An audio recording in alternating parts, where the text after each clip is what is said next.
वकील कानून का संरक्षक होता है, न्याय के प्रति एक सजग प्रहरी होता है, पीड़ित को उचित न्याय दिलाने की उसकी जिम्मेवारी होती है, जिसका अक्सर यही परिणाम निकलता है कि उसे सामाजिक ताने, भर्त्सना, निंदा, सार्वजनिक हमले और अन्य तमाम तरह की पीड़ाओं व दंश को झेलना पड़ता है। लेकिन जो भी कानून के दायरे में आए, चाहे वह आरोपी हो या प्रत्यारोपी, उन सभी को संविधान पीड़ित होने की नजरिए से देखता है और दोनों पक्षों को अपना बचाव करने के लिए पूरी स्वतंत्रता प्रदान करता है। यही संविधान की खूबसूरती होती है कि संतुलन बनाकर पूरे देश और समाज में उच्चादर्श स्थापित कर एक श्रेष्ठ मार्गदर्शक बने। जी हाँ, हम किसी की बात मानने या मनवाने के लिए कोई भूमिका नहीं बांध रहे हैं, बल्कि प्रत्येक पेशेवर की प्रतिबद्धताओं और उसके दायित्व बोध पर एक मिसाल रखने जा रहे हैं।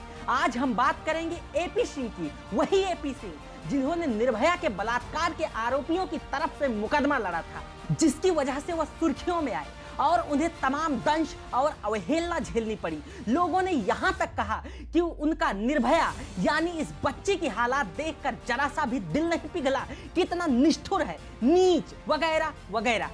उस समय पूरा देश आक्रोशित होकर उन पर एक तरफा हमले कर रहा था, लेकिन दूसरी तरफ एपी सिंह इस भावना से कि उनके मुवक्किल को कानूनी मदद कैसे मिले, वो अपने प्रार्थी का लगातार बचाव कर रहे थे। तब की बात, चलो बीत गई सो बात गई, कोई बात नहीं। आज फिर वे एक बार सुर्खियों में आए जब उन्होंने किसान यूनियन की तरफ से किसानों के पक्ष में न्याय दिलाने के लिए उनका मुकदमा लड़ा। तब भले ही उनका दिल नहीं पिघला, लेकिन किसानों की हालात देखकर उनका दिल पिघल ही गया। तो अब बिना देर किए आइए हम आपको सुनवाते हैं कि एपी सिंह ने किसानों को लेकर क्या कुछ कहा। आज माननीय सर्वोच्च न्यायालय में मैंने इस बाबत एक याचिका दाखिल की है भारतीय किसान यूनियन लोक शक्ति की तरफ से, जिसमें माननीय सर्वोच्च न्यायालय ने किसान कानूनों के संबंध में कमेटी गठित की थी 4 सदस्यों की। उन 4 सदस्यों में से एक सदस्य मान साहब ने अपनी स्थिति को देखते हुए, किसानों के कानून को देखते हुए, किसानों के खिलाफ जो कानून है उसको देखते हुए और जो किसानों की हालात है, किसान जिस तरह से आंदोलनरत हैं, इन सब परिस्थितियों को देखते हुए किसानों के हित में, पंजाब के हित में अपनी इसमें जो सदस्यता थी, जो बनाया गया था, उन्हें नॉमिनेट किया गया था, उसको वापस ले लिया है।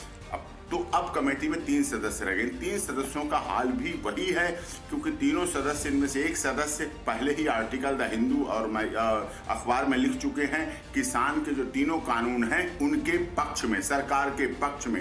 दूसरे सदस्य हैं वो भी आर्टिकल लिख चुके हैं और माननीय नरेंद्र सिंह तोमर जी जो कृषि मंत्री हैं उनसे मिल चुके हैं और कृषि कानूनों को ना वापस करने और कृषि कानूनों की तारीफ कर चुके हैं। तीसरे सदस्य भी इसी तरह के बयान, स्टेटमेंट, लेटर दे चुके हैं भारत सरकार को, जिसमें साफ तौर पर जा रहे हैं वो बाइस्ड हैं, पूरी तरह से बाइस्ड हैं। कुछ राजनीतिक बातें भी आई हैं कि राजनीतिक दल से संबंध होने के कारण भी निष्पक्षता कहीं ना कहीं डाउटफुल हो गई। ऐसी स्थिति में हमने माननीय सर्वोच्च न्यायालय से ये आशय की है, मांग की है कि बिना राजनीतिक दल, कोई राजनीतिक दल ना हो, निष्पक्ष हो, बिल्कुल पूरी तरह से इम्पार्शल हो, न्यूट्रल हो, ऐसे सम्मानित व्यक्तियों को, जिनमें माननीय सर्वोच्च न्यायालय के पूर्व न्यायाधीश हो सकते हैं, ऐसे सम्मानित और व्यक्ति हो सकते हैं जो भारतीय किसान संगठन ऑर्गेनाइजेशन हैं, जो आंदोलनरत हैं, बॉर्डर्स पर आंदोलन कर रहे हैं, देश भर में आंदोलन कर रहे हैं, उनके अध्यक्ष हो सकते हैं, मृतकों के परिवार वालों में हो सकते हैं, जिससे उनके भी जो घाव बने हुए उन पर मरहम लग सके। इस तरह से एक ऐसी कमेटी बनाई जाए जो सच्चाई में समाधान कर सके, जैसा कि समाधान इच्छा मानी सर्वोच्च न्यायालय ने भी जताई और देश भी समाधान चाहता है। बहुत दिन हो चुके हैं, बहुत कोहरे की रातें बीत चुकी हैं, 2 महीने लगभग होने जा रहे हैं। इस आशय की एप्लीकेशन हमने, पिटीशन जो है अपनी मूव की है माननीय सर्वोच्च न्यायालय में, जिस पर सोमवार को सुनवाई होगी।